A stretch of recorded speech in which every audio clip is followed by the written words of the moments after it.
Saya, Ega Solahuddin Al-Ayubi dengan nomor induk 18010025359 dari Prodi Pendidikan Sekolah Dasar.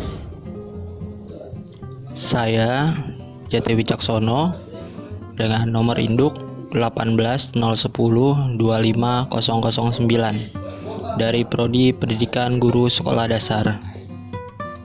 Saya, Mas Pufa Dwi, dengan nomor induk mahasiswa 18010255434 dari Prodi PGSD.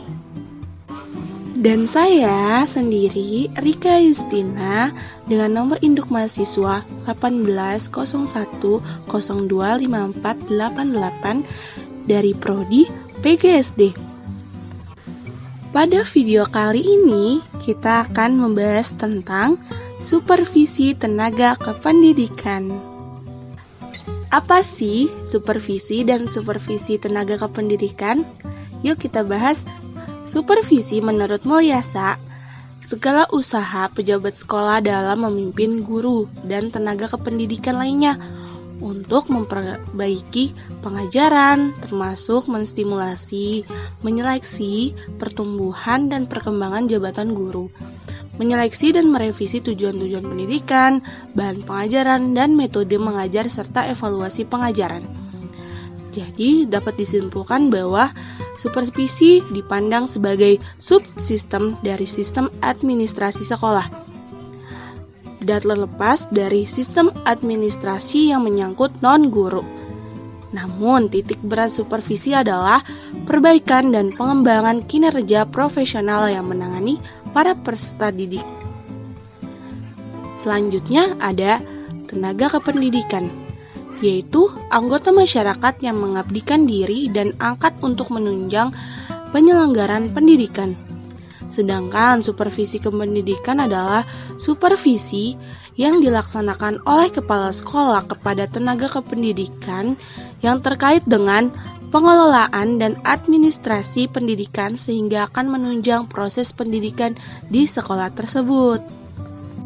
Selanjutnya ada tujuan supervisi. Supervisi dilaksanakan untuk memperbaiki kinerja guru dan tenaga kependidikan, bukan menyalahkan guru tanpa ada solusi. Kata-kata perbaikan berarti ada hal yang sesuai dan benar yang harus diikuti. Artinya, kepala sekolah sebagai supervisor ikut serta dalam memperbaiki kinerja guru dan tenaga kependidikan, serta memberikan solusi agar proses pendidikan berjalan sebagaimana mestinya. Berikutnya, ada ruang lingkup supervisi tenaga kependidikan yang terdiri dari tenaga administrasi sekolah yang terdiri atas kepala tas, pelaksana urusan, dan petugas layanan khusus. Berikutnya ada tenaga keperpustakaan yang terdiri atas kepala perpustakaan dan tenaga perpustakaan. Yang terakhir ada tenaga laboratorium yang terdiri atas kepala laboratorium, teknisi laboratorium, dan laboran. Pengembangan instrumen supervisi tenaga kependidikan. Kepala sekolah mengacu kepada Panduan Kerja Tenaga Administrasi Sekolah, Panduan Kerja Tenaga Perpustakaan Sekolah, Panduan Kerja Tenaga Laboratorium Sekolah. Tugas pokok dari administrasi sekolah antara lain adalah membuat beberapa lampiran surat yang diperlukan oleh kepala sekolah dan menyimpan data yang bersangkutan dengan sekolah dan sebagainya. Tugas pokok dari penjaga perpustakaan sekolah. Yang pertama, mengelola perpustakaan. Kedua, pelayanan perpustakaan dan pengembangan sistem perpustakaan. Tugas pokok dari tenaga laboratorium. Merencanakan kegiatan dan pengembangan laboratorium sekolah. Yang kedua, Kepala laboratorium mengelola kegiatan laboratorium sekolah. Ketiga, membagi tugas teknisi dan laboratorium sekolah. Keempat, memantau sarana dan prasarana laboratorium sekolah.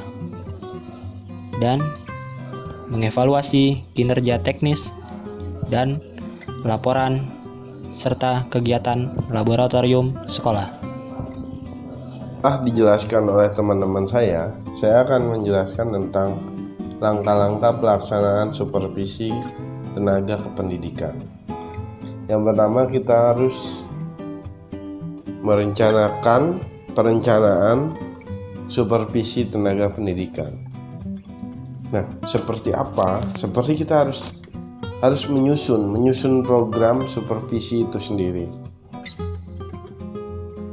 Di antaranya kita harus tahu latar belakang, landasan hukum, merumuskan tujuan dan indikator keberhasilan. Lalu kita harus cek hasil supervisi tahun sebelumnya itu seperti apa untuk dijadikan perbandingan. Dan selanjutnya menetapkan sasaran dan jadwal. Lalu memilih pendekatan teknik dan model. Selanjutnya memilih dan menerapkan instrumen seperti apa yang ingin kita pakai. Nah, pertama tuh pelaksanaannya adalah pertama kepala sekolah meminta tenaga kependidikan untuk merapatkan hasil kerjanya. Lalu kepala sekolah melakukan pengamatan terhadap bukti-bukti fisik yang disajikan oleh tenaga pendidikan.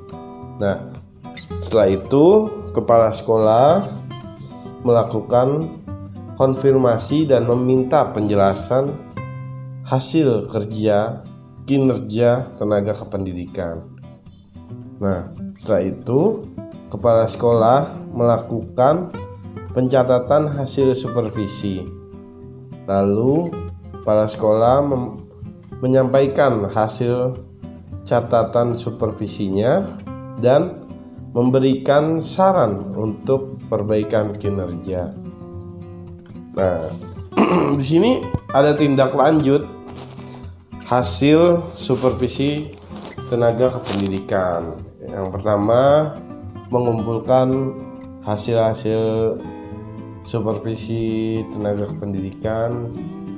Yang kedua, menginventaris item komponen yang rendah.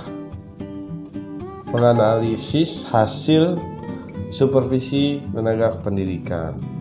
Setelah itu membuat perbaikan kinerja